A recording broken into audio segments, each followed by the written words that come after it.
ಅಷ್ಟ ಅಲ್ಲ, ಮಹಾಲಿಂಗ ಸ್ವಾಮಿಗಳು ಉಳ್ಕೊಂಡಂಥ ಆ ಚನ್ನಗಿರಿ ಕ್ಷೇತ್ರವನ್ನ ಸುಂದರವಾಗಿ ನಿರ್ಮಾಣ ಮಾಡ್ರಿ ಅಂತ ಅಪ್ಪಣೆ ಮಾಡಿ ಎಷ್ಟು ಚಂದ ಮಾಡಿಸಿದ್ದ ಅಂದ್ರೆ 4 ಕಡೆಗಳ ಒಳಗೆ ಕ್ವಾಟಿ, ದೊಡ್ಡ ದೊಡ್ಡ ಕೋಟೆಯ ಗೋಡೆಗಳು, ನಂತರ ಒಳಗಡೆ ಗುರುಗಳಿಗಾಗಿ ಉಳ್ಕೊಳ್ಳಿಕ್ಕೆ ವ್ಯವಸ್ಥೆ, ಒಂದು ಕಡೆ ಬಾವಿ, ಜನ ಉಳ್ಕೊಳ್ಳಿಕ್ಕೆ ಪೌಳಿ, ದಾಸೋಹಕ್ಕಾಗಿ ವ್ಯವಸ್ಥೆ, ಇದೆಲ್ಲವನ್ನ ಮಾಡಿಸಿದ್ದ. ವ್ಯವಸ್ಥೆಯನ್ನೆಲ್ಲ ಬಹಳ ಅಚ್ಚುಕಟ್ಟಾಗಿ ಮಾಡಿಸಿಕೊಡುವುದಲ್ಲದೆ ಯಾವ ಕಾರ್ಯಕ್ಕೂ ತೊಂದರೆಯಾಗದ ಹಾಗೆ ಏನು ಬೇಕು ಏನು ಬೇಡ ಸಂಸ್ಥಾನಕ್ಕೆ ತಿಳಿಸಿ ಆ ವ್ಯವಸ್ಥೆಯನ್ನ ಮಾಡಿಸಿಕೊಳ್ಬೇಕು ಅಂತ 4 ಜನ ಹಿರಿಯರನ್ನ ನೇಮಿಸಿದ್ದ ಅನ್ನುವಂಥ. ಮಹಾಲಿಂಗ ಸ್ವಾಮಿಗಳ ಪ್ರೀತಿಯ ಶಿಷ್ಯನಾಗಿ ಅವರ ಪ್ರತಿ ವಿಚಾರಗಳನ್ನು ಕೂಡ ಕೇಳಿಸಿಕೊಂಡು ಅದನ್ನ ಆಚರಣೆಗೆ ತರ್ತಾ ಇದ್ದ. ಅವರ ಅಪ್ಪಣೆ ಕೊಟ್ಟ ಹಾಗೆ ಸಾಧನೆಯನ್ನೂ ಮಾಡ್ತಿದ್ದ, ಸಮಾಜ ಸೇವೆಯನ್ನೂ ಮಾಡ್ತಿದ್ದ, ಒಳ್ಳೆಯ ರೀತಿಯಲ್ಲಿ ರಾಜ್ಯಾಧಿಕಾರವನ್ನ ಮಾಡಿಕೊಂಡು ಹೊರಟಿದ್ದ ಅನ್ನುವಂಥದ್ದು. ನೋಡ್ತೀವಲ್ಲ, ಮಹಾತ್ಮರು ಸಂಚಾರ ಮಾಡ್ತಾ ಹೋಗಿ ಎಲ್ಲೆಲ್ಲಿ ತಂಗಿದರೋ ಅಲ್ಲೆಲ್ಲ ಒಂದೊಂದು ಕ್ಷೇತ್ರಗಳಾಗಿ ಬೆಳೆದವು ಅವೆಲ್ಲ. ಅಲ್ಲದೆ ಅವರ ಸಂಪರ್ಕಕ್ಕೆ ಬಂದಂಥ ಸಂಸ್ಥಾನಿಕರಿರಬಹುದು, ರಾಜರಿರಬಹುದು, ಮಹಾರಾಜರಿರಬಹುದು, ಅವರೆಲ್ಲ ಅವರ ಶಿಷ್ಯರಾಗಿ ಅವರ ಸೇವೆಗೆ ನಿಂತುಕೊಂಡಿರ್ತಕ್ಕಂಥ ಉದಾಹರಣೆಗಳು ಸಾಕಷ್ಟು. ರಾಜರಿಗೆ ರಾಜಗುರುಗಳು ಅಂತ ಒಬ್ಬರು ಇರ್ತಾ ಇದ್ರು. ರಾಜರು ತಮ್ಮ ಎಲ್ಲಾ ವಿಚಾರಗಳನ್ನ ಮಂತ್ರಿ ಮಹೋದಯರ ಜೊತೆಗೆ ಚರ್ಚೆ ಮಾಡೋದಷ್ಟೇ ಅಲ್ಲ, ಏಕಾಂತದೊಳಗೆ ಗುರುವಿನ ಮುಂದೆ ಕೂತ್ಕೊಂಡು ಆದ ಚರ್ಚೆಗಳನ್ನೆಲ್ಲ ಮುಂದಿಟ್ಟು ತಾನು ನಿರ್ಣಯ ತಗೊಳ್ಳುವಂಥ ವಿಚಾರವನ್ನೂ ಅವರು ಮುಂದಿಟ್ಟು ಯೋಗ್ಯವಾದಂಥ ವಿಚಾರವನ್ನ ಅವರ ಬಾಯಿಂದ ಕೇಳಿ ಅದನ್ನೇ ಆಚರಣೆಗೆ ತರುವಂಥ ಕಾರ್ಯವನ್ನ ಮಾಡ್ತಾ ಇದ್ದದ್ದು. ರಾಜಗುರುಗಳಾಗಿ ರಾಜದ ಒಂದು ಕಾರ್ಯದಲ್ಲಿ, ರಾಜಕಾರ್ಯದಲ್ಲಿ ಧರ್ಮವನ್ನ ಬೆರೆಸಿಕೊಂಡು ಅನೇಕ ಕಾರ್ಯವನ್ನ ಮಾಡ್ತಿದ್ರು, ಜನಪರ ಕಾರ್ಯವನ್ನ ಮಾಡ್ತಿದ್ರು ಅನ್ನುವಂಥದ್ದು. ನಾವು ನೋಡ್ತೀವಲ್ಲ, ಶಿವಾಜಿ ಮಹಾರಾಜರು ಅವರು ತಮ್ಮ ಗುರುಗಳನ್ನಾಗಿ ಸಮರ್ಥರನ್ನ ಸ್ವೀಕಾರ ಮಾಡಿದ್ರು. ಸಮರ್ಥ ರಾಮದಾಸರು ಅವರ ಬಾಯಿಂದ ಬರುವಂಥ ವಿಚಾರಗಳನ್ನ ಚಾಚು ತಪ್ಪದೆ ಪಾಲಿಸಿಕೊಂಡು ಬರುವಂಥವರಾಗಿದ್ರು ಅಂತೇಳಿ. ಹಾಗೆ ಏನಪ್ಪಾ ಅಂದ್ರೆ ಅನೇಕ ಜನ ಅವರಾದಿಯಲ್ಲಿ ಫಲಹಾರ ಶಿವಯೋಗಿಗಳು ಅಂತ ಬರ್ತಾರಲ್ಲ, ಅವರನ್ನ ರಾಮದುರ್ಗದ ಸಂಸ್ಥಾನಿಕರು ತಮ್ಮ ರಾಜಗುರುಗಳನ್ನಾಗಿ ಸ್ವೀಕಾರ ಮಾಡಿದ್ರು ಅನ್ನುವಂತಹದ್ದು ಬರ್ತದೆ. ಹಾಗೆ ಕಿತ್ತೂರು ಸಂಸ್ಥಾನದ ವಿಚಾರ ನೋಡಿದರೆ ಅಲ್ಲೇನಪ್ಪಾ ಅಂತಂದ್ರೆ ರಾಜಗುರು ಕಲ್ಮಠ ಅಂತದ ಅಲ್ಲ, ಆ ಮಠದ ಗುರುಗಳು ಮಡಿವಾಳ ಶಿವಯೋಗಿಗಳನ್ನ ತಮ್ಮ ರಾಜಗುರುಗಳನ್ನಾಗಿ ಸ್ವೀಕಾರ ಮಾಡಿದ್ರು ಅಂತ ಕೇಳ್ತೀವಿ. ಹಿಂಗ ಸಂಸ್ಥಾನಿಕರಾಗಿರಬಹುದು, ರಾಜ ಮಹಾರಾಜರೆಲ್ಲರೂ ಕೂಡ ಏನಪ್ಪಾ ಅಂತಂದ್ರೆ ಗುರುಗಳನ್ನೇ ಅವರು ತಮ್ಮ ರಾಜಗುರುಗಳನ್ನ ನೇಮಕ ಮಾಡಿಕೊಂಡು ಅವರನ್ನ ಸ್ವೀಕಾರ ಮಾಡಿಕೊಂಡು ಅವರ ಆಶೀರ್ವಾದದೊಂದಿಗೆ ರಾಜ್ಯಭಾರವನ್ನ ಮಾಡ್ತಾ ಹೋಗ್ತಿದ್ರು ಅಂತ ಕೇಳ್ತೀವಲ್ಲ. ಹಂಗ ಮಾಲೋಜಿ ರಾಜ ಮಹಾಲಿಂಗೇಶ್ವರರ ಶಿಷ್ಯನಾಗಿ ಸೇವೆಯನ್ನ ಮಾಡ್ತಾ ಹೊರಟ. ನರಗಟ್ಟಿಯನ್ನ ಅವರಿಗಾಗಿ ಅರ್ಪಣೆ ಮಾಡಿದ್ದಲ್ಲದೆ ಸದಾಕಾಲ ಬೇಕು ಬೇಡಗಳನ್ನೆಲ್ಲ ಆತ ಅಲ್ಲಿ ನೋಡಿ ಅವುಗಳನ್ನೆಲ್ಲ ಪೂರೈಸುವ ಕಾರ್ಯವನ್ನ ಮಾಡ್ತಿದ್ದ. ಈಗೆಲ್ಲ ಕಾರ್ಯ ನಡೆದಿತ್ತು. ಮಹಾಲಿಂಗ ಸ್ವಾಮಿಗಳಿಗೆ ಒಮ್ಮೆ ಕನಸಿನೊಳಗ ಶಿವ ಕಾಣಿಸಿಕೊಂಡ. ಆಗಾಗ ಶಿವ ಕಾಣಿಸಿಕೊಳ್ತಾನೆ, ಮುಂದಿನ ವಿಚಾರಗಳನ್ನ ತಿಳಿಯಪಡಿಸುವಂತವನಾಗ್ತಾನ ಅನ್ನೋದನ್ನ ನಿನ್ನೆ ನೋಡಿದಿರಿ ನೋಡಿ. ಹಂಗ ಮಹಾಲಿಂಗೇಶ್ವರರ ಕನಸಿನೊಳಗ ಶಿವ ಕಾಣಿಸಿಕೊಂಡು, ನೋಡಪ್ಪ, ರಜತಗಿರಿ ಊರೊಳಗೆ ರಾಮ ಆತ ವನವಾಸದೊಳಗಿರ್ತಕ್ಕಂಥ ಸಂದರ್ಭದೊಳಗೆ ಅಲ್ಲಿ ಒಂದು ಲಿಂಗವನ್ನ ಸ್ಥಾಪನೆ ಮಾಡಿದ್ದ. ಆ ಲಿಂಗವನ್ನ ನಿತ್ಯ ಪೂಜಾಭಿಷೇಕಗಳನ್ನ ಮಾಡ್ಲಾಗ್ತಾ ಇತ್ತು. ಕಾಲಾನಂತರದೊಳಗೆ ಅದು ಭೂಗರ್ಭವನ್ನ ಸೇರ್ಯದ. ಅಲ್ಲಿ ದೇವಸ್ಥಾನ ಉಳಿದಿಲ್ಲ, ಲಿಂಗವೂ ಕೂಡ ಇಲ್ಲ, ಅದು ನೆಲದೊಳಗೆ ಹೂತ್ ಹೋಗ್ಯದ. ಅದು ಈಗಿನವರು ಯಾರ ಗಮನಕ್ಕೂ ಇಲ್ಲ.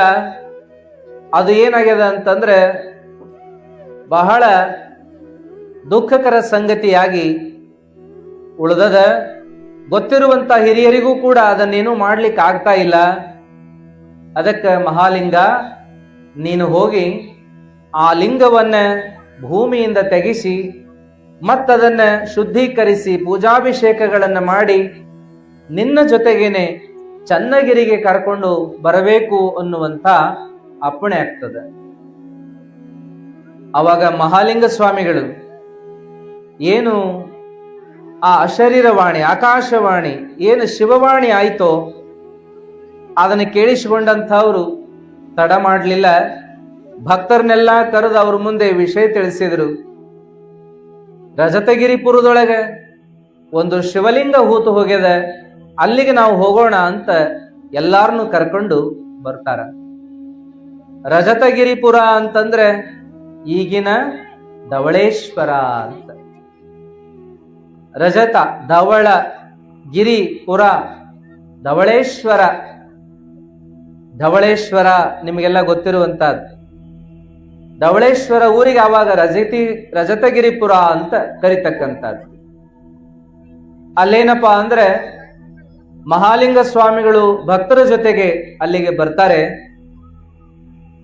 ಅವರು ಅಲ್ಲೆಲ್ಲ ನೋಡ್ಲಾಗಿ ಒಂದು ಜಾಗೆ ಲಿಂಗ ಇರುವಂತಹದ್ದು ಅಂತ ಗುರುತು ಮಾಡಿ ಭಕ್ತರ ಕಡೆಯಿಂದ ಅಲ್ಲಿ ಆ ಭೂಮಿಯನ್ನು ಅಗಸ್ತಾರೆ.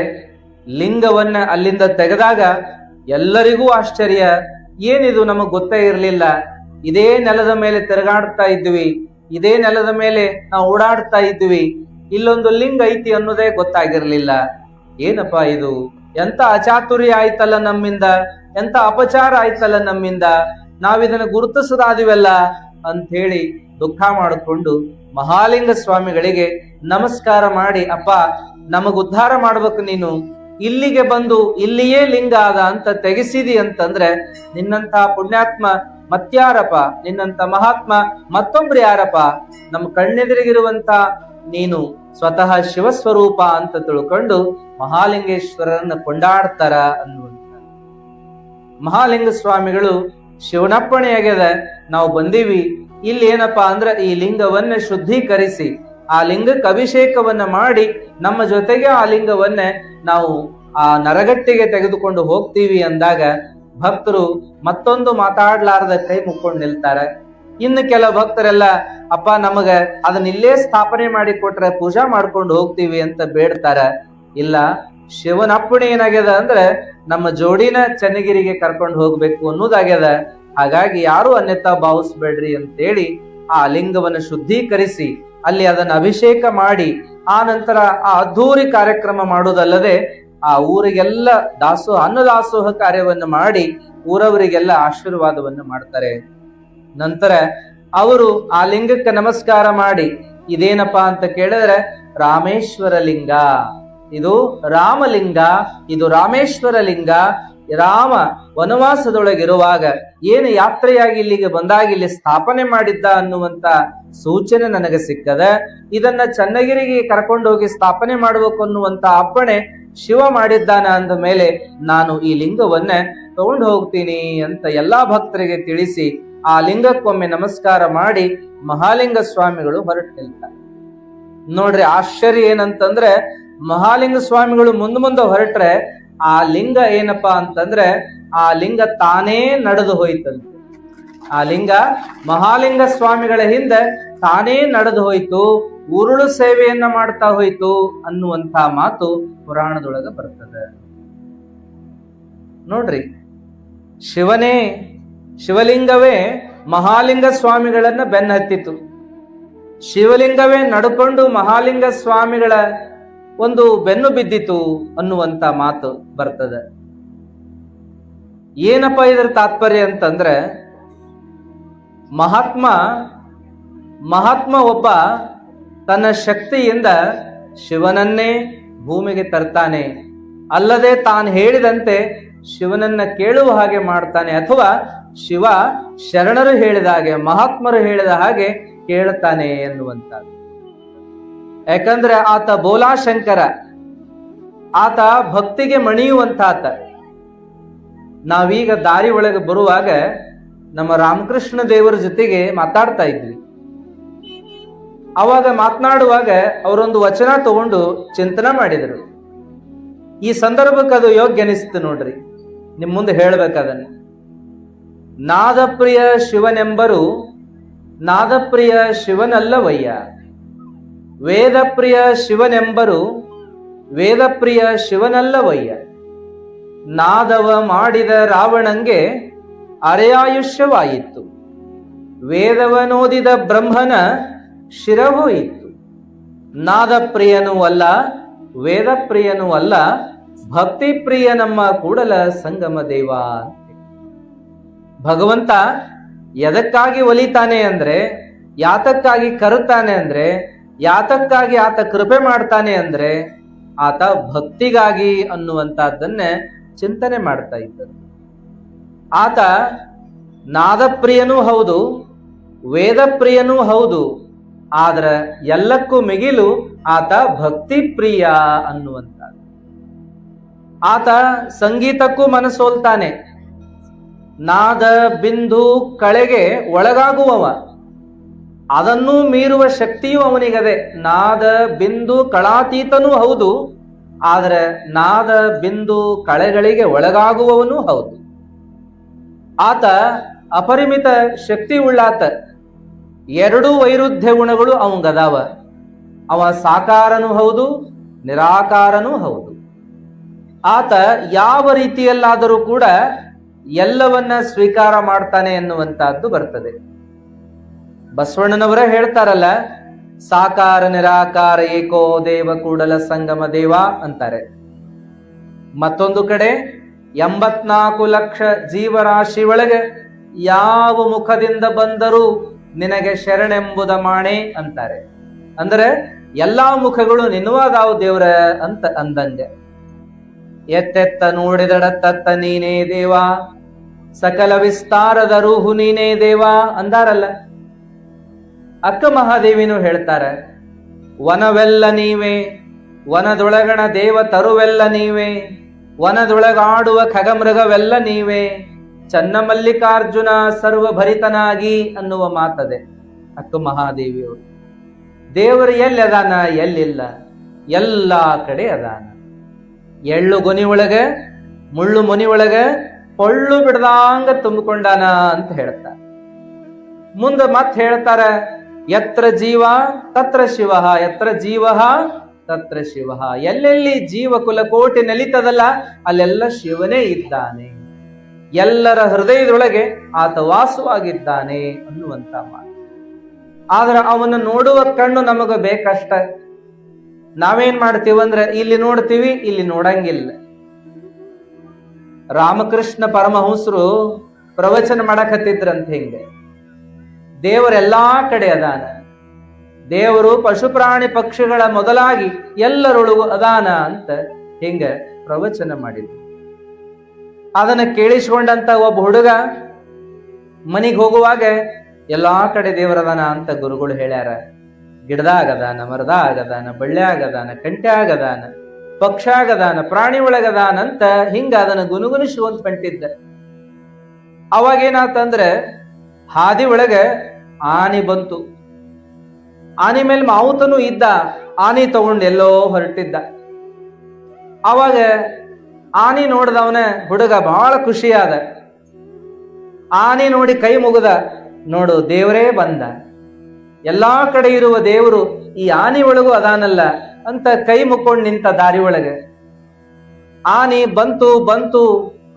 ಅವಾಗೇನಾತಂದ್ರೆ ಮಾವುತ ಹೇಳಿದ, ತಮ್ಮ ದಾರಿ ಬಿಡೋ, ಸರಿಯೋ. ಆ ಹುಡುಗ ಏನ್ ಮಾಡಿದ ಅಂದ್ರೆ ಆನೆ ಒಳಗೆ ದೇವರದಾನ ಅಂತೇಳಿ ಹಂಗ ಭಕ್ತಿ ಭಾವದಿಂದ ಕೈ ಮುಕ್ಕೊಂಡು ನಿಂತ ಬಿಟ್ಟಿದ್ದ. ಆ ಹುಡುಗ ಸರಿಲೇ ಇಲ್ಲ. ಆಗೇನಾತು ಅಂದ್ರೆ ಆನೆ ಬಂದದ್ದು ಸೊಂಡಿಲ್ನಿಂದ ಅವನ್ ತಗೊಂಡು ಬಾಜು ಎಸಿತ ಕಡೆ. ಹುಡುಗ ರಪ್ಪ ಅಂತ ಬಿದ್ದು ಸೊಂಟ ಮರ್ಕಂಡ ಮೈಕೈ ಕೆತ್ತಿಸ್ಕೊಂಡ ಗೋಳಾಡಿ ಅಳಾಕತ್ತ. ಅವಾಗ ನೋಡಿದವ್ರು 4-6 ಜನ ತಗೊಂಡೋಗಿ ದವಾಖಾನೆಗೆ ಸೇರಿಸಿದ್ರು. ಉಪಚಾರ ನಡೀತು. ಈ ಸುದ್ದಿ ರಾಮಕೃಷ್ಣರಿಗೆ ಮುಟ್ಟಿತು. ಅವಾಗ ಅವರು ಅಯ್ಯೋ ಪಾಪ ಅಂತ ನೋಡಾಕ್ ಹೋದ್ರಂತ ಆ ಹುಡುಗನ್ನ ನೋಡಾಕ್ ಹೋದ್ರು. ಏನಾತು ಅಂತ ಎಲ್ಲಾ ಕೇಳಿದ್ರು. ಅಪ್ಪ ನೀವು ಎಲ್ಲಾ ಕಡೆ ದೇವರದನ ಅಂದಿದ್ರಲ್ಲ, ಹಂಗಾಗಿ ಆನೆ ಬರುದನ್ನ ನೋಡಿ ನಾನು ಎಲ್ಲಾ ಕಡೆ ದೇವರದನ ಅಂತ ಗುನುಗುನಿಸ್ಕೊಂಡು ಹೊಂಟಿದ್ದೆ, ಅದನ್ನೇ ನೆನಪಿಸ್ಕೊಂಡು ಹೊಂಟಿದ್ದೆ, ಅದ ವಿಚಾರದೊಳಗೆ ಹೊಂಟಿದ್ದೆ. ತಕ್ಷಣ ಆನೆ ಬಂತು, ಆನೆ ಒಳಗು ದೇವರದನ ಅಂತ ಕೈ ಮುಕ್ಕೊಂಡು ನಿಂತೆ. ಆನಿ ಅದೇನೂ ನೋಡ್ಲಿಲ್ಲ, ನನ್ನನ್ನು ಎತ್ತಿ ಒಗೀತು, ನನಗೆ ಈ ಗತಿ ಆತು ಅಂತ ಗೋಳಾಡಕತ್ತ ಹುಡುಗ. ಅವಾಗ ರಾಮಕೃಷ್ಣರು ನಗಾಕತ್ರಂತೆ. ನಕ್ಕು ಆ ಹುಡುಗಂತಾರ, ಎಂತ ದಡ್ಡ ದೀಪ, ನಾ ಏನ್ ಹೇಳಿನಿ? ಎಲ್ಲಾದ್ರೊಳಗೂ ದೇವರದನ ಅಂತ ಹೇಳಿನಿ. ನಾ ಹೇಳಿದಂಗ ನೀನು ತಿಳ್ಕೊಂಡಿ.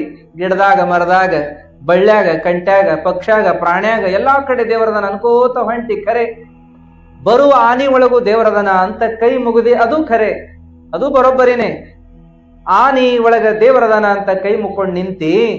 ಆದ್ರ ಆನಿ ಮ್ಯಾಲ ಕುಂತಿದ್ಮೇಲೆ ಒಬ್ಬ ಮಾವುತ, ಅವನೊಳಗೂ ದೇವರದನ ಅಂತ ನೀ ತಿಳ್ಕೊಳ್ಳಿಲ್ಲ ಯಾಕ? ಅವ ದಾರಿ ಬಿಡುತ್ತಮ, ಸರ್ಕೋತಮ ಅಂತ ಅವ ಹೇಳಕ್ ಹತ್ತಿದ್ದ. ದೇವ್ರ ಹೇಳಾಕತ್ತಾನ ಸರ್ಕೋಬೇಕು ಅಂತ ಸರ್ದಿದ್ದಿ ಅಂದ್ರ ಈ ಗತಿ ಹಾಕಿದ್ದಿಲ್ಲಲ್ಲಪ್ಪ. ಆನಿ ಒಳಗ ಅದಾನಂತ ತಿಳ್ಕೊಂಡಿ, ಮಾವುತನೊಳಗ ಅದಾನ ಅನ್ನೋದನ್ನ ತಿಳ್ಕೊಳ್ಳಿಲ್ಲ. ಹೌದ್ರಿ ಗುರುಗಳ ಅನ್ನಂತ ಹುಡುಗ. ಹಂಗ ನಾವೇನಪ್ಪಾ ಅಂದ್ರೆ ಎಲ್ಲಾ ಕಡೆ ದೇವರದನ ಅಂತ ತಿಳ್ಕೊತೀವಿ, ಆದ್ರೆ ನಮ್ಮೊಳಗೂ ಅದಾನ ಅನ್ನೋದನ್ನ ಮರೆತು ಬಿಡ್ತೀವಿ. ಅದಕ್ಕೆ ನಮ್ಮೊಳಗೂ ಕೂಡ ದೇವರದಾನ, ಎಲ್ಲಾ ಕಡೆನೂ ಅದಾನ. ಹಂಗ ನಮ್ಮೊಳಗೂ ಅದಾನ. ಎಳ್ಳು ಮೊನೆ ಮುಳ್ಳು ಗೊನೆ ಒಳಗ ಕೊಳ್ಳು ಬಿಡ್ದಂಗ ಅದಾನ ಅಂದ್ರ ಎಳ್ಳು ಗೊನಿ ಮುಳ್ಳು ಮೊನೆ ಒಳಗ ಅಟ ಅದಾನ ಅಂತ ಹಿಂಗಲ್ಲ ಅರ್ಥ. ಎಲ್ಲಾ ಕಡೆ ಅದಾನ. ದೇವ್ ಇಲ್ಲ ಅನ್ನೋ ಭಾವನೆ ಬರಬಾರದು. ನಾವೇನ್ ಮಾಡ್ತೇವ ಅಂದ್ರೆ ಅಡಿಗೆ ಮನ್ಯಾಗ ಅದಾನ, ಜಗಲಿ ಮ್ಯಾಗ ಅದಾನ, ಮುಂದ ಈ ಕಡೆ ಪಡಸಾಲೆಯಾಗ ಇಲ್ಲ ಅಂತ ತಿಳ್ಕೊತೀವಿ. ಮನ್ಯಾಗ ಊರಾಗ ಗುಡಿಯಾಗ ಅದಾನ, ಈ ಕಡೆ ಹೊಲದ ಕಡೆ ಇಲ್ಲ ಅಂತ ತಿಳ್ಕೊತೀವಿ. ಇವ್ರೊಳಗ ಅದಾನ, ಹಿರಿಯರೊಳಗ ಗುರುಗಳೊಳಗ ಅದಾನ ದೇವ್ರು, ನಿಮ್ಮೊಳಗ ಇಲ್ಲ ಅಂತ ತಿಳ್ಕೊತೀವಿ. ಆದ್ರೆ ಇದ ತಪ್ಪು. ಎಲ್ಲಾ ಕಡೆ ಅದಾನ ಅನ್ನುವ ಭಾವನೆ ಯಾವಾಗ ನಮಗ್ ಬರ್ತದಲ್ಲ, ಅವಾಗ ನಮಗ ದೇವರ ಅನುಭೂತಿಗಳು ಆಗಾಕ್ ಶುರುವಾಗ್ತಾವ.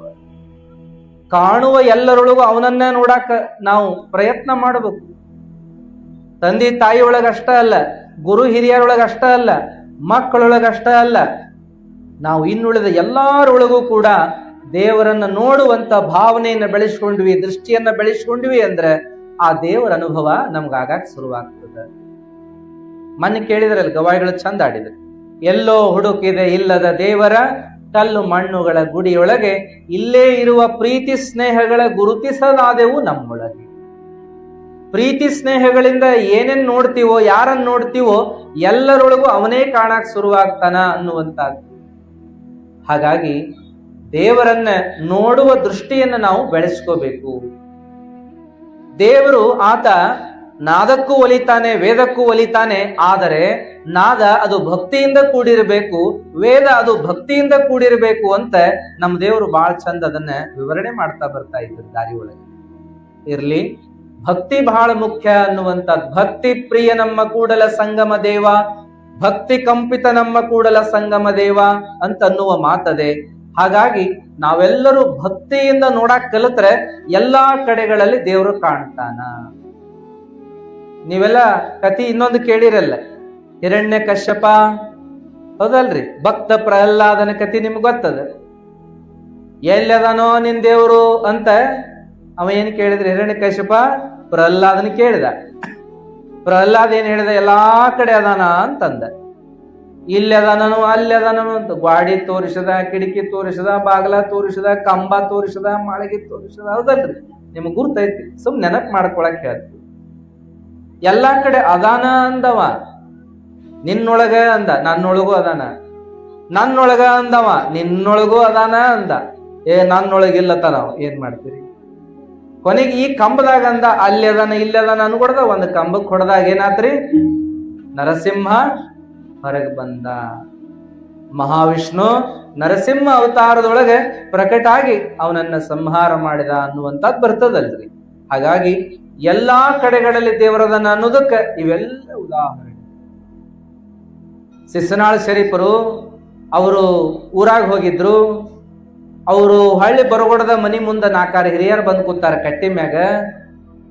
ಅವರು ಎದಕ್ ಬಂದಿದ್ರು ಅಂದ್ರೆ ಶರೀಫರ ಮದುವೆ ವಿಷಯ ಮಾತಾಡಕ್ ಬಂದಿದ್ರತ್ತ. ಅವ ಏನ್ ದೊಡ್ಡಾಟ ಬೈಲಾಟ ಅಂತ ಹಿಂಗ ತಿರುಗ್ತಾನ ಮನುಷ್ಯ, ಅವಂಗೊಂದ್ ಮದ್ವಿ ಮಾಡಿ ಜವಾಬ್ದಾರಿ ಕೊಟ್ರೆ ಚಂದಾಗಿ ಜೀವನ ಮಾಡ್ತಾನ ಅಂತ ಹಿರಿಯರು ತಂದೆ ತಾಯಿ ಹೇಳಾಕ್ ಬಂದಿದ್ರು. ಈ ವಿಷಯಕ್ಕೆ ಬಂದಾರ ಅನ್ನೋದು ಗೊತ್ತಾಗಿ ಶಿಶುನಾಳ ಶರೀಫ್ರು ಏನ್ ಮಾಡಿದ್ರು, ಒಳಗ್ ಹೋದವರು ಬರಲೇ ಇಲ್ಲ, ತಡ ಮಾಡಿದ್ರು. ಮುಂದೇನಾತು ಅಂದ್ರೆ ಹಿರಿಯರ್ ಕರೆಯಾಕತ್ರು, ಶರೀಫ ಬಾರು ಎಷ್ಟೊತ್ತಾತ ನಿನಗ ಮಾತಾಡ್ಸಾಕ್ ಬಂದೀವ್ ನಾವು ಅಂದ್ರು. ಹೊರಗ್ ಕಟ್ಟಿ ಮ್ಯಾಗ ಕುಂತವ್ರು. ಅವ್ರ ಜೋಡಿ ಕುಂತತ್ತ ತಂದೆಯನ್ನ ಒಳಗ್ ಕರೀತಾರೆ ಶರೀಫ್ರ, ಅಪ್ಪ ಬಾ ಇಲ್ಲಿ ಅಂತೇಳಿ.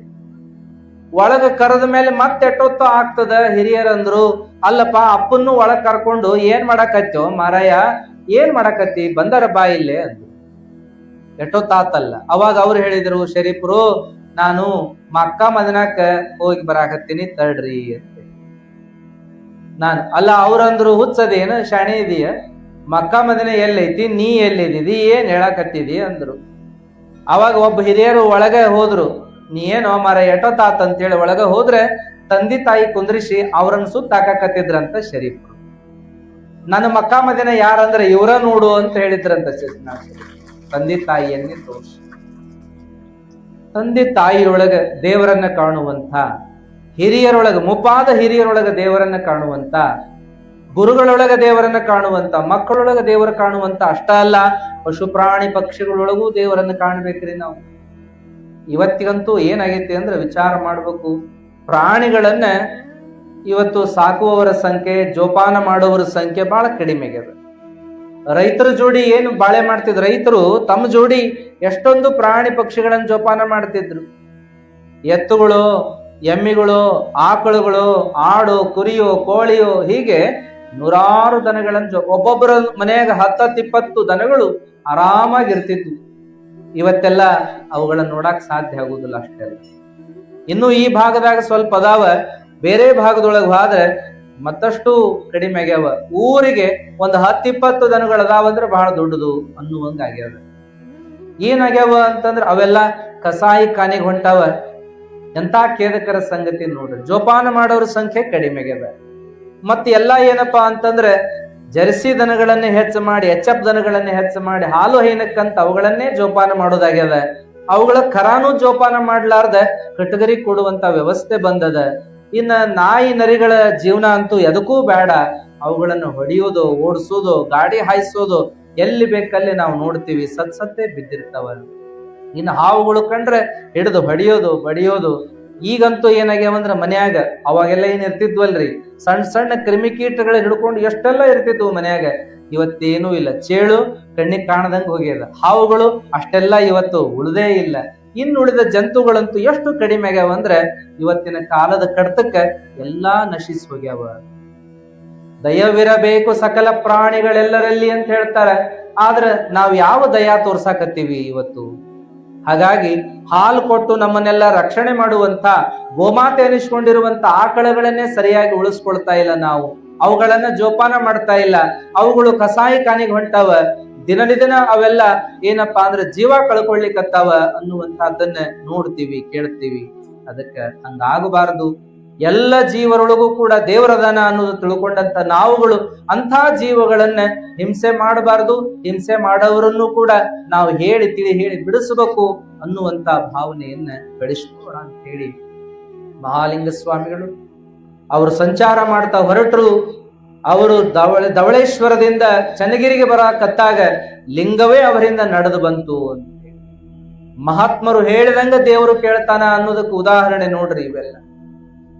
ನುಲಿಯ ಚಂದಯ್ಯ ಜೀವನದಾಗ ಬರ್ತದಲ್ಲ, ಚಂದಯ್ಯ ಆತ ಹುಲ್ಲನ್ನ ಕೊಯ್ಯುವಾಗ ಕೊರಳಾಗಿರೋ ಲಿಂಗ ಹಳ್ಳದಾಗ ಬಿದ್ದೋತು.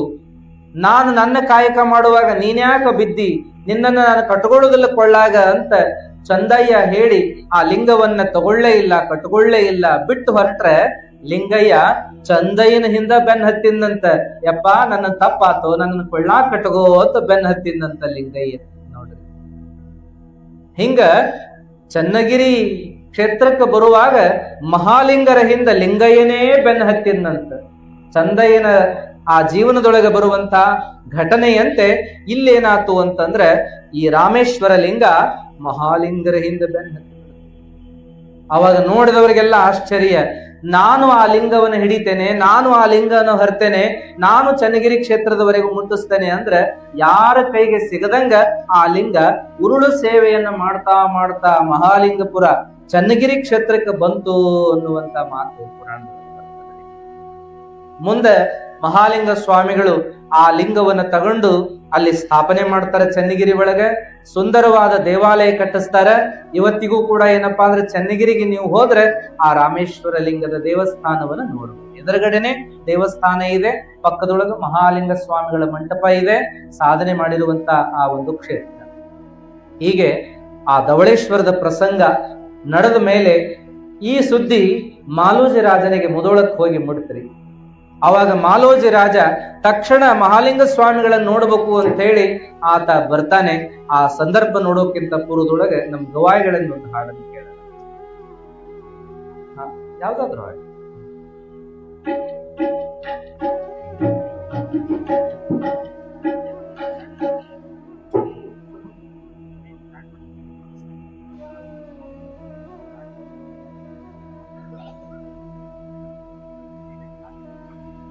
ಮಹಾಲಿಂಗ ಸ್ವಾಮಿಗಳ ಈ ಲೀಲೆಯನ್ನ ಕೇಳಿದಂಥ ರಾಜ ಮತ್ತೊಮ್ಮೆ ಆ ನರಗಟ್ಟಿಗೆ ಬರ್ತಾನೆ. ಬಂದು ದಾರಿಯುದ್ದಕ್ಕೂ ಅವರನ್ನ ಕೊಂಡಾಡ್ತಾ ಬರ್ತಾನೆ. ಅವ್ರ ಮುಂದೆ ನಿಂತು ಹಾಡಿ ಹರಸ್ತಾನೆ. ಇಂಥ ಶಿವಯೋಗಿ, ಇಂಥ ಶಿವಸ್ವರೂಪಿ ನಮಗೆ ದೊರೆತದ್ದೇ ಪುಣ್ಯ ಅಂತ ಹೇಳಿ ಆತ ಬಹಳ ಅಭಿಮಾನ ಪಡ್ತಾನೆ ಎನ್ನುವಂಥದ್ದು. ಅಭಿಮಾನ ಪಡೋದಷ್ಟೇ ಅಲ್ಲ, ಕೊಂಡಾಡುವುದಷ್ಟೇ ಅಲ್ಲ, ನಮಸ್ಕರಿಸೋದಷ್ಟೇ ಅಲ್ಲ, ಆ ನರಗಟ್ಟಿಯನ್ನು ಅವರಿಗಾಗಿ ದಾನ ಕೊಡೋದಷ್ಟೇ ಅಲ್ಲ, ಸ್ವತಃ ನಿಂತು ಕೋಟೆ ಕೊತ್ತಲೆಗಳನ್ನು ಕಟ್ಟಿಸಿ ಅದ್ಭುತವಾಗಿರುವಂತ ಗುಡಿ ನಿರ್ಮಾಣ ಮಾಡೋದಷ್ಟೇ ಅಲ್ಲ, ಆತ ಟೊಂಕ ಕಟ್ಟಿ ನಿಂತು ಅಲ್ಲಿ ಅನ್ನ ದಾಸೋಹ, ಆಮೇಲೆ ಬರುವಂತ ಭಕ್ತರಿಗೆ ವಾಸ್ತವ್ಯ ಎಲ್ಲ ವ್ಯವಸ್ಥೆಗಳನ್ನ ಮಾಡುವಂಥವನಷ್ಟೇ ಅಲ್ಲ. ಅವತ್ತು ಬಂದಾತ ಏನ್ ಮಾಡ್ತಾನಪ್ಪ ಅಂತಂದ್ರೆ, ಇನ್ನ ಮೇಲೆ ಇದು ನರಗಟ್ಟಿ ಅಲ್ಲ, ಇನ್ನ ಮೇಲೆ ಇದು ವರಗಟ್ಟಿ, ಬಂದವರಿಗೆಲ್ಲರಿಗೂ ಕೂಡ ಹರಸಿ ಆಶೀರ್ವದಿಸುವಂತ, ಬೇಡಿದೆಲ್ಲ ವರಗಳನ್ನ ಇಷ್ಟಾರ್ಥಗಳನ್ನ ಈಡೇರಿಸಿಕೊಡುವಂತ ಒಂದು ಈ ಕ್ಷೇತ್ರ ಇದು ವರಗಟ್ಟಿ ಕ್ಷೇತ್ರ. ವರಗಟ್ಟಿ ಕ್ಷೇತ್ರ ಅಂದ್ರೂ ಕೂಡ ಕಡಿಮೆ ಆದೀತು, ಇದು ಇನ್ನ ಮೇಲೆ ಮಹಾಲಿಂಗಪುರವಾಗಿ ಅದು ಅಭಿದಾನವನ್ನು ಪಡೀಲಿ. ಆ ಊರಿನ ಹೆಸರನ್ನ ಮಹಾಲಿಂಗಪುರ ಅಂತಲೇ ಘೋಷಣೆ ಮಾಡ್ತಾನೆ ಎನ್ನುವಂತ ಆ ಶಿವಯೋಗಿ ಹೆಸರಿನ ಮೇಲೆ ಆ ಊರು ಏನಪ್ಪಾ ಅಂದ್ರೆ ಮಹಾಲಿಂಗಪುರವಾಯಿತು ಅನ್ನುವಂತ. ನಂತರದೊಳಗೆ ರಾಜ, ಅಪ್ಪ ನಮ್ಮ ಮುಧೋಳಕ್ಕೂ ಕೂಡ ತಾವು ದಯಮಾಡಿಸಬೇಕು, ನಮ್ಮ ಸಂಸ್ಥಾನದ ಆತಿಥ್ಯವನ್ನು ತಗೋಬೇಕು, ಅಲ್ಲಿಯ ಭಕ್ತರಿಗೂ ಕೂಡ ತಾವು ದರ್ಶನಾಶೀರ್ವಾದವನ್ನು ಕೊಡಬೇಕು, ತಾವು ಬರಬೇಕು ಅಂತೇಳಿ ಬಹಳ ಪರಿಯಾಗಿ ಕೇಳ್ಕೊಂಡಾಗ ಆಗ ಅಪ್ಪಗಳು ಒಪ್ಪಿಗೆಯನ್ನು ಕೊಡ್ತಾರೆ. ರಾಜ ಅದಕ್ಕಾಗಿ ಎಲ್ಲಾ ವ್ಯವಸ್ಥೆ ಮಾಡಿಕೊಂಡು ಆವಾಗ ಅವರಿಗೆ ಎಲ್ಲಿ ವ್ಯವಸ್ಥೆ ಮಾಡ್ಲಿ ಏನ್ ಮಾಡ್ಲಿ ಅಂದಾಗ, ನಾವು ಅರಮನೆಯಲ್ಲಿ ಉಳಿಯೋದಿಲ್ಲಪ್ಪ, ಯಾವ ಭಕ್ತರ ಮನೆಯಲ್ಲೂ ಕೂಡ ಉಳಿಯಂಗಿಲ್ಲ, ನಮಗಾಗಿ ಒಂದು ಪ್ರತ್ಯೇಕ ಏಕಾಂತ ಸ್ಥಳದೊಳಗೆ ಒಂದು ಬಿಡಾರ ಹಾಕಿಸಿದ್ರು ಆಯ್ತು ಅಂತ ಹೇಳಿ ಹೇಳಿದಾಗ ರಾಜ ಊರಾಚೆಗೆ ಒಂದು ಒಳ್ಳೆ ವ್ಯವಸ್ಥೆಯನ್ನ ಮಾಡ್ತಾನೆ. ಅವರಿಗಾಗಿ ಒಂದು ಸುಂದರವಾದ ಒಂದು ಡೇರೆ ಬಿಡಾರವನ್ನು ಹಾಕಿಸಿ ಅಲ್ಲಿ ಏನೆಲ್ಲ ವ್ಯವಸ್ಥೆಗಳನ್ನ ಮಾಡ್ತಾನೆ. ಬರೋ ಭಕ್ತರಿಗೆ ಉಳಿಯಾಕ, ಪ್ರಸಾದದ ವ್ಯವಸ್ಥೆಗೆ, ಪ್ರವಚನದ ವೇದಿಕೆಗೆ ಏನ್ ಬೇಕೋ ಆ ಎಲ್ಲ ವ್ಯವಸ್ಥೆಯನ್ನು ರಾಜ ಮಾಡಿ ಗುರುಗಳನ್ನ ಕರ್ಕೊಂಡು ಹೋಗ್ಲಿಕ್ಕೆ ಎಲ್ಲವನ್ನ ತರ್ತಾನೆ ನೋಡ್ರಿ. ತಾನು ಹೇಗೆ ಆನೆ, ಕುದುರೆ, ಒಂಟೆ, ಕಾಲಾಳು ಎಲ್ಲ ಸೈನ್ಯದ ಜೊತೆಗೆ ಬಂದಿರ್ತಾನಲ್ಲ, ಹಾಗೆ ಅವೆಲ್ಲವನ್ನ ತಗೊಂಡ್ ಬರ್ತಾನೆ. ಜೊತೆಗೆ ಪಲ್ಲಕ್ಕಿಯನ್ನ ತಂದು, ರತ್ನ ಖಚಿತ ಪಲ್ಲಕ್ಕಿಯನ್ನ ತಂದು ಆ ಗುರುಗಳನ್ನ ಪಲ್ಲಕ್ಕಿಯಲ್ಲಿ ಕೂರಿಸಿಕೊಂಡು ಏನಪ್ಪಾ ಅಂದ್ರೆ ಉತ್ಸವ ಮಾಡಿಕೊಡ್ತಾ ಮುಧೋಳಕ್ಕೆ ಕರ್ಕೊಂಡು ಹೋಗ್ತಾನೆ. ಅದನ್ನು ವಿವರಣೆ ಬರೀತಾರೆ. ಏನಪ್ಪಾ ಅಂತಂದ್ರೆ, ಮಹಾಲಿಂಗಪುರದಿಂದ ಮುಧೋಳದವರೆಗೆ ಏನಪ್ಪಾ ಅಂದ್ರೆ ರಾಜ ಚಪ್ಪರವನ್ನು ಹಾಕಿಸ್ತಾನಂತ್ರಿ. ತೆಂಗಿನ ಗರಿಯ ಚಪ್ಪರವನ್ನು ಹಾಕಿಸ್ತಾನೆ, ಮಾವಿನ ಎಲೆಗಳ ತೋರಣವನ್ನು ಕಟ್ಟಿಸ್ತಾನೆ, ಕಂಬಗಳಿಗೆಲ್ಲ ಹೂವಿನ ಮಾಲೆಗಳನ್ನು ಸುತ್ತಿಸ್ತಾನೆ, ಅಲ್ಲಲ್ಲಿ ಅರವಟಿಕೆಗಳನ್ನ ಮಾಡಿಸ್ತಾನೆ, ಪ್ರಸಾದದ ವ್ಯವಸ್ಥೆ ಭಕ್ತರಿಗೆಲ್ಲ ನಡೆದು ಬರುವ ಭಕ್ತರಿಗೆ ಪ್ರಸಾದದ ವ್ಯವಸ್ಥೆಯನ್ನು ಮಾಡ್ತಾನೆ, ವಿಶ್ರಾಂತಿ ತಗೊಳ್ಳಿಕ್ಕೆ ಅಲ್ಲಲ್ಲಿ ಕೋಣೆಗಳನ್ನ ಮಾಡಿಸ್ತಾನೆ. ಅಲ್ಲದೆ ಗುರುಗಳಿಗೆ ಏನಾದ್ರೂ ಬೇಕು ಬೇಡಗಳಿದ್ರೆ ಅವುಗಳನ್ನು ಕೂಡ ಪೂರೈಸೋಣ ಅನ್ನೋದಕ್ಕೆ ಏನೆಲ್ಲ ವ್ಯವಸ್ಥೆಯನ್ನ ಮಾಡಿಕೊಂಡಿರ್ತಾನ ಅನ್ನುವಂತ ನೋಡ್ರಿ. ಮಾಲಿಂಗ್ಪುರದಿಂದ ಮುಧೋಳದವರೆಗೆ ಚಪ್ಪರವನ್ನ ದಾರಿ ಉದ್ದಕ್ಕೂ ಚಪ್ಪರವನ್ನು ಹಾಕಿಸಿಕೊಂಡು ಆ ವಾದ್ಯ ವೈಭವದೊಂದಿಗೆ ಪೂಜ್ಯರನ್ನ ಪಲ್ಲಕ್ಕಿಯೊಳಗೆ ಕೂರಿಸಿಕೊಂಡು ಕರ್ಕೊಂಡು ಹೋಗ್ತಾನೆ. ಏನು ಅಂತಂದ್ರೆ ಮಹಾಲಿಂಗಪುರದಿಂದ ಮುಧೋಳದವರೆಗೆ ಏಕ ಜನವೇ ಜನ, ಸಾಲುಗಟ್ಟಿದ ಜನ. ಎಂಥ ಜಾತ್ರೆ ಅಂತಂದ್ರೆ ನೋಡ್ಲಿಕ್ಕೆ ಎರಡು ಕಣ್ಣು ಸಾಲಂಗಿಲ್ಲ, ಅಂಥ ಜಾತ್ರೆ ಆ ದಿನ ಆಯ್ತು ಅನ್ನುವಂತಹದ್ದು ಬರ್ತದೆ. ರಾಜನಿಗೆ ಬಹಳ ಸಂತೋಷ, ಇಂಥದ್ದನ್ನ ನೋಡಾಕ ಪುಣ್ಯ ಮಾಡಿರಬೇಕು ನಾನು, ಇಂಥ ಗುರುಗಳ ಸೇವಾ ಮಾಡಾಕ ಪುಣ್ಯ ಮಾಡಿರಬೇಕು ನಾನು ಅಂತ ಅಭಿಮಾನ ಪಡ್ತಾನ ಅನ್ನುವಂತ ನೋಡ್ರಿ. ಗುರುಗಳು ಸೇವೆ ಮಾಡ್ಲಿಕ್ಕೆ ರಾಜ ಮಹಾರಾಜರುಗಳೇ ನಿಲ್ತಿದ್ರು ಅನ್ನುವಂತಹದ್ದು ಸಿದ್ಧಾರೂಢಜ್ಜನ ಕಥೆ ಒಳಗೆ ಬರ್ತದ್ರಿ. ಸಿದ್ಧಾರೂಢಜ್ಜರ ಚರಿತ್ರೆ ಒಳಗೆ ಬರ್ತದ. ಏನಪ್ಪಾ ಅಂತಂದ್ರೆ 40, 50, 60 ಹೆಚ್ಚು ಸಂಸ್ಥಾನಿಕರು ಹೇಳ್ತಾರೆ. ಒಬ್ಬೊಬ್ಬರು ಪೂಜ್ಯರು 36 ಸಂಸ್ಥಾನಿಕರು ಅಂತಾರೆ, 40 ಸಂಸ್ಥಾನಿಕರು ಅಂತ ಹೇಳ್ತಾರೆ, ಅದಕ್ಕಿಂತ ಹೆಚ್ಚು ಅಂತ ಹೇಳ್ತಾರೆ. ಇರ್ಲಿ, ಅಷ್ಟು ಜನ ಸಂಸ್ಥಾನಿಕ ರಾಜರು ಸಿದ್ಧಾರೂಢರ ಸೇವೆಯನ್ನ ಮಾಡ್ತಾ ಇದ್ರು ಅನ್ನುವಂತಹದ್ದು ಬರ್ತದೆ. ಸಿದ್ಧಾರೂಢಜ್ಜರ ಸೇವೆಗೆ ಟೊಂಕ ಕಟ್ಟಿ ನಿಲ್ತಾ ಇದ್ರು. ರಾಣಿ ಮಹಾರಾಣಿಯರೆಲ್ಲ, ರಾಜ ಮಹಾರಾಜರೆಲ್ಲ ಟೊಂಕ ಕಟ್ಟಿ ನಿಲ್ತಿದ್ರು ಅಂತ ಬರ್ತದೆ. ಅದ್ರಾಗ ಅಕ್ಕಲ್ಕೋಟಿ ರಾಣಿ ಬಗ್ಗೆ ಬರ್ತದೆ. ಸಿದ್ಧಾರೂಢಜ್ಜರ ನೋಡಾಕ ಹುಬ್ಬಳ್ಳಿಗೆ ಬಂದಾಗ ದಾರಿ ಸರಿ ಇಲ್ಲ ಅಂತ ದಾರಿ ಸರಿ ಮಾಡಿಸಿದಾತ ಜಮಖಂಡಿ ಸಂಸ್ಥಾನಿಕ ರಾಜ. ಮಠದಾಗ ಬರೋ ಭಕ್ತರಿಗೆ ಉಳ್ಕೊಳಕ ಅನ್ನ ಛತ್ರಕ್ಕ ವ್ಯವಸ್ಥೆ ಇಲ್ಲ, ಮಾಡ್ಬೇಕು ಅಂತ ಹೇಳಿ ಸ್ವತಃ ಅಕ್ಕಲ್ಕೋಟ ರಾಣಿ ನಿಂತುಕೊಂಡಿದ್ಲು ಅಂತ ಬರ್ತದೆ ನೋಡ್ರಿ. ಅದೊಂದು ಪ್ರಸಂಗ ಹೇಳ್ತಾರ. ಅಲ್ಲಿ ಆ ಸುಂದರವಾದ ಕಟ್ಟಡಗಳ ನಿರ್ಮಾಣ ಆಗಕತ್ತಿತ್ತು. ಒಂದು ಕಡೆ ಗಾರೆ ಕಲಿಸಿ ಕೊಡಾಕತ್ತಿದ್ರು. ಗಾರ್ ಅಂತಿರಲ್ಲ ನೀವು, ಗಚ್, ಅದನ್ನ ಕಲಿಸಿ ಕೊಡುವಂಥವ್ರು ಒಂದು ಕಡೆ ಆದ್ರೆ ಬುಟ್ಟಿ ಒಳಗೆ ಹೊತ್ತೊತ್ತು ಅದನ್ನ ಕೊಡುವಂಥವ್ರು ಒಂದು ಕಡೆ. ಈಗಿನಂಗ ಅವಾಗೆಲ್ಲ ಮಿಷನ್ಗಳು ಇಲ್ಲಿ ನೋಡ್ರಿ. ಆಮೇಲೆ ಅದನ್ನ ಮಾಲ್ ಮಟೀರಿಯಲ್ ಎಲ್ಲ ತಗೊಂಡೋಗಿ ಕೊಡ್ಲಿಕ್ಕೆಲ್ಲ ಎಲ್ಲರೂ ಸೇವಾ ಮಾಡಕ್ ನಿಂತ್ಕೊಂಡಿದ್ರು. ಸಾಲುಗಟ್ಟೆ ಎಲ್ಲರೂ ಕಲಿಸಿದ ಗಚ್ಚನ್ನ ಹೊತ್ತುಕೊಂಡು ಒಯ್ದು ಕೊಡುವಂತ, ಗಾರನ್ನು ಒಯ್ದು ಕೊಡುವಂತ ಕೆಲಸ ಮಾಡುವಾಗ ಆ ಸಾಲಿನೊಳಗೆ ರಾಣಿಯೂ ಕೂಡ ನಿಂತ್ಕೊಂಡಿದ್ಲು. ಗಾರು ಹೊತ್ತ ಬುಟ್ಟಿ ತಲೆ ಮ್ಯಾಗೆ ತಗೊಂಡು ಆ ಸಾಲಿನೊಳಗೆ ಆಕೆ ನಿಂತದ್ದನ್ನು ನೋಡಿದ ಅಕ್ಕಲ್ಕೋಟ್ ಶರಣರು ಹೇಳಾಕ್ ಬಂದ್ರಂತ, ಯವ್ವ ನೀವ್ಯಾಕೆ ಮಾಡಕ್ ಹತ್ರಿ, ನೀವು ಹೇಳಿ ಕೇಳಿ ಮಾಡ್ಸಿದ್ರೆ ಸಾಕಾಗಿತ್ತು, ನೀವ ಯಾಕೆ ಈ ಕೆಲಸ ಮಾಡಾಕತ್ರಿ ಅಂದಾಗ, ಯಾಕಪ್ಪ ನಾನು ಸೇವಾ ಮಾಡಬಾರ್ದನು, ಗುರುಗಳು ಸೇವಾ ಅಂತ ಹೇಳಿ ಆ ಕೆಲಸ ಮಾಡಕ್ ಮುಂದುವರೆದಾಗ ಅಕ್ಕಲ್ಕೋಟ್ ಶರಣರು ಅಂದ್ರಂತ, ನೋಡ್ರಿ ನೀವು ಹೊತ್ತ ಗಾರು ಬುಟ್ಟಾಗಿಂದ ಸೋರಿ ಮೈಮ್ಯಾಲ್ ಬೀಳಾಕತ್ತದ, ಪಟ್ಟೆ ಪೀತಾಂಬರ ಊಟದ್ದೆಲ್ಲ ಹೊಲಸಾಗಕತ್ತದ್ರಿ ಅವ್ವ, ಬ್ಯಾಡ ನೀವ್ಯಾಕೆ ಈ ಕೆಲಸ ಮಾಡ್ತೀರಿ ಅಂತಂದ್ರ ಅವ್ರಂದ್ರಂತ, ಗುರುಗಳ ಸೇವಾ ಸಿಗುದು ದುರ್ಲಭ, ಸೇವಾ ಸಿಕ್ಕಾಗ ಕಳ್ಕೋಬಾರ್ದು ನಾವು ಅದನ್ನ. ಬಟ್ಟಿ ಮಾಸಿದ್ರೇನಾತು, ಬಟ್ಟಿ ಹೊಲಸಾದ್ರೇನಾತು, ಮತ್ತೊಂದು ಬಟ್ಟೆ ಹಾಕೋಬಹುದು, ತಗೋಬಹುದು. ಆದ್ರೆ ಸೇವಾ ಒಮ್ಮೆ ಸಿಕ್ಕಾಗ ಅದನ್ನ ಮಾಡ್ಲಿಲ್ಲ ಅಂದ್ರೆ ಇನ್ನೊಮ್ಮೆಗೆ ಆ ಸೇವಾ ಸಿಗುತ್ತದೇನಪ್ಪಾ ಅಂತ ಹೇಳಿ ಆ ಸೇವೆಯನ್ನ ಬಿಡ್ಲಿಲ್ಲ ಅನ್ನುವಂತ ಮಾತು. ಎಷ್ಟೋ ಜನ ರಾಜ ಮಹಾರಾಜರು ಸಿದ್ಧಾರೂಢಜ್ಜರ ಪ್ರವಚನಕ್ಕಾಗಿ ಬರುವಂತ ಸಂದರ್ಭದೊಳಗೆ ಅಕ್ಕಲ್ಕೋಟ್ ಶರಣರು ಅವರನ್ನ ಎಲ್ಲಿ ಕುಂದ್ರಸುನು, ರಾಜ ಮಹಾರಾಜರನ್ನ ಎಲ್ಲಿ ಕುಂದ್ರಸುನು, ಅವರಿಗೆ ಉಚಿತಾಸನ ಎಲ್ಲೇ, ಏನ್ ಹಾಕ್ಲಿ ಏನ್ ಹಾಸ್ಲಿ ಅಂತ ಹುಡುಕಾಡುವಾಗ ಸಿದ್ಧಾರೂಢಜ್ಜರು ಸುಮ್ಮನೆ ಪ್ರವಚನ ಹೇಳೋದ್ರೊಳಗನೆ ಮಗ್ಗನಾಗಿರ್ತಿದ್ರಂತ. ಯಾರು ಬಂದ್ರೇನು, ಯಾರು ಹೋದ್ರಿ, ಎಲ್ಲರೂ ಸಮಾನರು ಅನ್ನೋ ದೃಷ್ಟಿ ಒಳಗೆ ಸಿದ್ಧಾರೂಢಜ್ಜರು ನೋಡ್ತಾ ಇದ್ರು. ಆ ರಾಜ ಮಹಾರಾಜರಿಗೆ ಇಲ್ಲಿ ಕೂಡಿಸೋಣ, ಅಲ್ಲಿ ಕೂಡಿಸೋಣ, ಮೇಲೆ ಕೂಡಿಸೋಣ, ಕೆಳಗೆ ಕೂಡಿಸೋಣ, ಹಾಸಿ ಕುಂದರಿಸೋಣ, ಕುರ್ಚಿ ಹಾಕಿ ಕುಂದರಿಸೋಣ ಅನ್ನುವ ಗದ್ದಲ ಯಾವುದಕ್ಕೂ ಒಳಗಾಗಲಿಲ್ಲ. ಅವರು ಶಾಂತವಾಗಿ ಪ್ರವಚನ ನಡೆಸ್ತಾ ಇದ್ರು ಅನ್ನುವಂಥದ್ದು. ಅವಾಗ ಆ ಮಧ್ಯದೊಳಗೆ ಒಬ್ಬ ಮುದುಕಿ, ಹಣ್ಣಾದ ಮುದುಕಿ, ಮೈ ಮೇಲೆ ಹರಿದರಿವಿ ಉಟ್ಟಂತ ಮುದುಕಿ, ಕಾಲಿಗೆಲ್ಲ ಧೂಳು ಮುಣಿಗಿದ ಮುದುಕಿ, ಏನಪ್ಪಾ ಅಂದ್ರೆ ಹಣಿ ಮೇಲೆ ಬೆವರು ಬಂದು ದಮ್ ಹಚ್ಚಿಕೊಂಡು ಬರ್ತಕ್ಕಂತ ಮುದುಕಿಯನ್ನ ನೋಡಿ ಎಲ್ಲಾ ಮಧ್ಯದೊಳಗ ಆಕೆ ದಾಟಿ ಬರಾಕತ್ತಿದ್ಲು.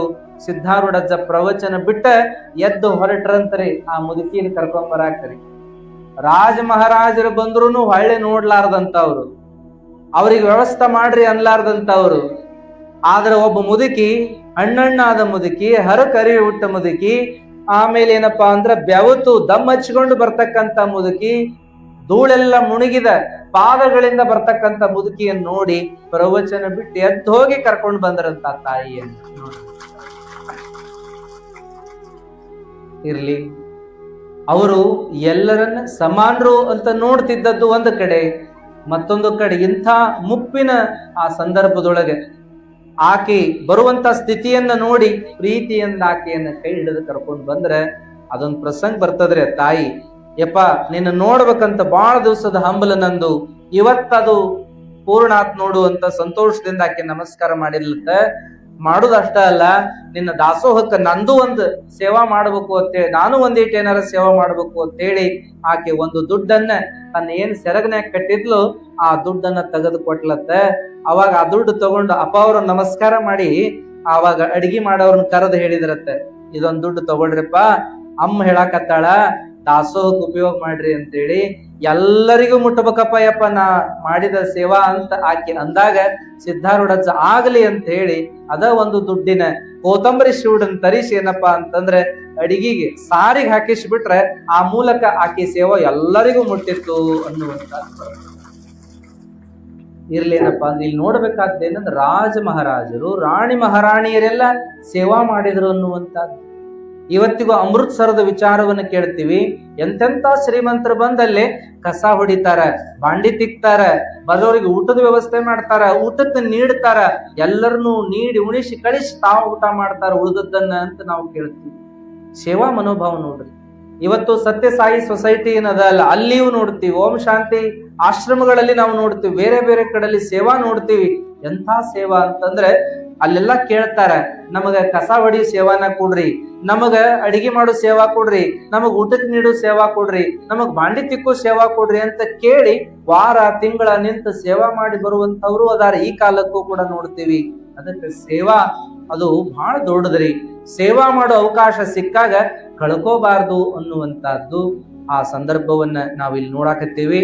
ಮಹಾಲಿಂಗ ಸ್ವಾಮಿಗಳ ಸೇವೆಯನ್ನ ಯಾರು ಮಾಡಾಕತ್ತಾರ ಅಂದ್ರೆ ಸ್ವತಃ ರಾಜ ಮಾಲೋಜಿ ರಾಜ ಆ ಸೇವಾ ಮಾಡಾಕ್ ನಿಂತಾನ. ಹುಡುಗರಂಗ ಓಡಾಡಕತ್ತಾನ. ಏನ್ ಬೇಕೆಲ್ಲ ವ್ಯವಸ್ಥೆಯನ್ನ ಮಾಡಿದ್ರು ಕೂಡ ಇನ್ನೂ ಏನು ಕೊರತೆ ಅದ ಅಂತ ಹುಡುಕಾಡಿ ಆತೇನಪ್ಪಾ ಅಂದ್ರೆ ಓಡಾಡ್ತಾ ಇದ್ದಾನ.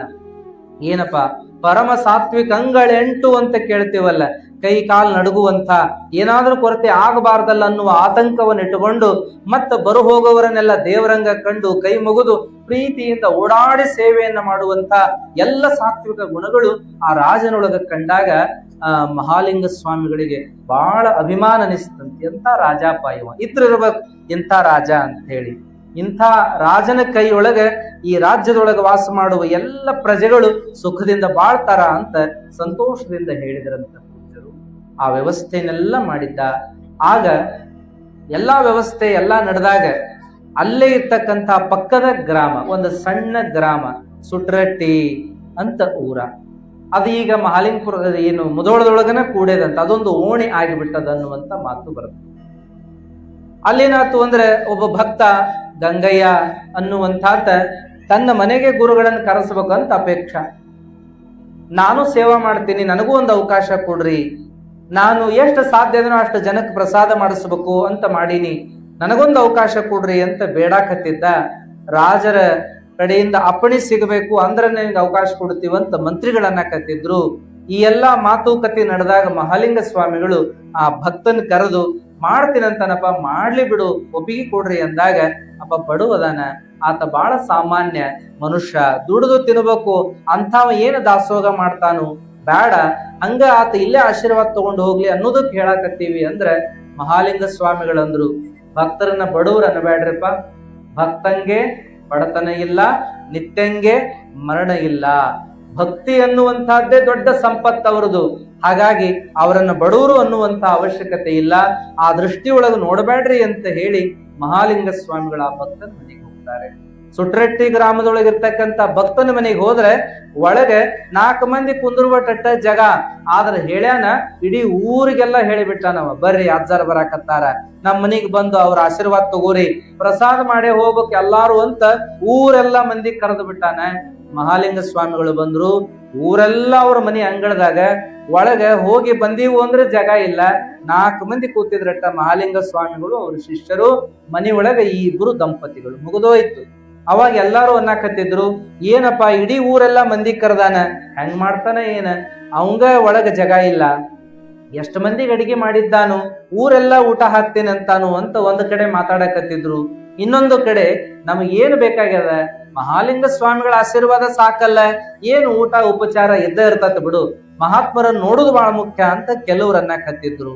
ಹಿಂಗ ನಡೆದಂತ ಸಂದರ್ಭ ಮಹಾಲಿಂಗ ಸ್ವಾಮಿಗಳನ್ನೆಲ್ಲರೂ ದರ್ಶನ ಮಾಡಿಕೊಂಡು ಹೊರಗೆ ಕೂತ ಮೇಲೆ ಮಹಾಲಿಂಗ ಸ್ವಾಮಿಗಳು ಹೇಳಿದ್ರು, ಎಲ್ಲರಿಗೂ ಪ್ರಸಾದ ನೀಡ್ರಿಪ್ಪ ಅಂತ. ಮಾಡ್ಯಾನೇನಪ್ಪಾ ಅಂದ್ರೆ ಸಣ್ಣ ಸಣ್ಣ ಬೋಗಾಣಿ ಒಳಗೆ ಅಡಿಗೆ ಮಾಡ್ಯಾರ. ಎಲ್ಲರಿಗೂ ಪ್ರಸಾದ ಮುಟ್ಸುದಂದ್ರೆ ಹೆಂಗ? ಅವಾಗ ಏನಾತು ಅಂದ್ರೆ ಅಪ್ಪಗಳು ಮುಂದೆ ಭಕ್ತ ಕೈ ಮುಗಿತಾನ, ಯಪ್ಪ ನಾ ಮಾಡಿದ್ದಿಷ್ಟ ಐತಿ, ಇದು ಎಲ್ಲರಿಗೂ ಮುಟ್ಟುವಂಗ ನೀ ಮಾಡ್ಬೇಕಪ್ಪ, ಅದೊಂದು ಭಾರ ನಿನ್ನ ಮೇಲೆ ನಾ ಹಾಕ್ತೀನಿ ನೋಡು ಅಂತ ಆ ಭಕ್ತ ಬೇಡ್ಕೊಂಡಾಗ ಅಜ್ಜವ್ರು ಅಂದ್ರು, ಅದಕ್ಕೆ ಯಾಕೆ ಚಿಂತೆ ಮಾಡ್ತೀಯಪ್ಪ, ಕೊಡು ದೇವ್ರು ದೊಡ್ಡವ, ಮಾಡು ಭಕ್ತ ಅವನು ದೊಡ್ಡವನ, ನೀ ಮಾಡು ಕೆಲಸ ಮಾಡು ಅಂತ ಹೇಳಿ ಆಶೀರ್ವಾದ ಮಾಡ್ತಾರ. ಸ್ವತಃ ಆ ತಯಾರು ಮಾಡಿದ ಅಡಿಗೆಗೆ ತಾವೇ ಪೂಜೆ ಮಾಡಿ ಹಸ್ತ ಹಚ್ಚಿ ಕೊಟ್ರೆ ನೀಡೇ ನೀಡ್ತಾರಂತ. ಹೊರಗ ಅಂಗಳದಾಗ ಎಲ್ಲಾರನ್ನು ಕುಂದರಿಸಿ ಊಟಕ್ಕೆ ನೀಡ್ಕೋತ ಹೋದ್ರೆ ಆ ಕೈಯಾಗ ಹಿಡಿದ ಪಾತ್ರೆ ಹಂಗ ಕೈಯಾಗ ಅದ ನೀಡ್ಕೋತ ಹೊಂಟಾರ. ಎಲ್ಲರಿಗೂ ನೀಡ್ದಂಗ ಆ ಪಾತ್ರೆ ಒಳಗ ಕಡಿಮೆ ಆಗ್ಬೇಕಾಗಿತ್ತಲ್ಲ ಅಡಿಗೆ, ಕಡಿಮೆನೂ ಆಗವಲ್ದಂತ ಆಗ ಅಡಿಗೆ ಬೆಳಿತಾನೇ ಇತ್ತು. ನೀಡಿದಷ್ಟು ಬೆಳಿತಿತ್ತು. ಕೂಡಿದ ಜನ ಎಲ್ಲ ಹೊಟ್ಟೆ ತುಂಬ ಉಂಡು ಆನಂದ ಪಟ್ರು. ಅಷ್ಟ ಅಲ್ಲ, ಏನಿದು ಚಮತ್ಕಾರ, ಏನಿದು ಪವಾಡ, ಏನಿದು ಲೀಲಾ ಅಂತ ಎಲ್ಲರೂ ಕೊಂಡಾಡಿದ್ದು. ಆಗ ಅವ ಅಂದ, ಇದು ನಂದಲ್ಲ, ಇದು ಅಜ್ಜಂದ ಐತಿದು, ಅಜ್ಜನ ಪ್ರಸಾದ, ಹಂಗಾಗಿ ಇದು ಎಲ್ಲರಿಗೂ ಮುಟ್ಲಿಕ್ಕೆ ಸಾಧ್ಯವಾತು, ಅಜ್ಜನ ಆಶೀರ್ವಾದದಿಂದ ಇದೆಲ್ಲ ಆತು, ಅವನ ಎಲ್ಲರನ್ನ ಕಾಯವ ಅಂತ ಮತ್ತೊಮ್ಮೆ ಮಹಾಲಿಂಗ ಸ್ವಾಮಿಗಳಿಗೆ ಸಾಷ್ಟಾಂಗ ಹಾಕಿ ಕಳಿಸ್ಕೊಟ್ಟ ಅನ್ನುವಂತ ಸಂದರ್ಭ ಬರ್ತದೆ ನೋಡ್ರಿ.